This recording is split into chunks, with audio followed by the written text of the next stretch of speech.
ba ang Reels?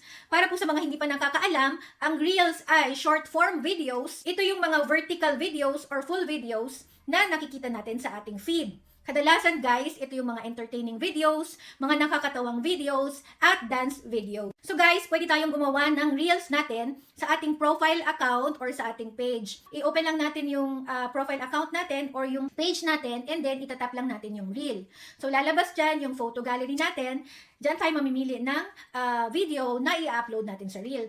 And pwede rin naman tayong mag-record ng video natin mismo sa loob ng Reel. So itatap lang natin yung camera. Pwede nating lagyan ng audio, music, voice-over, text, ng effects, at stickers. Lalagyan natin ng description yung Reel natin. Mas maganda guys kung mahaba yung description para habang binabasa ng viewer yung description natin is nagpi-play sa background yung video natin na makakatulong para sa ating watch time. After nya, lagyan natin ng hashtag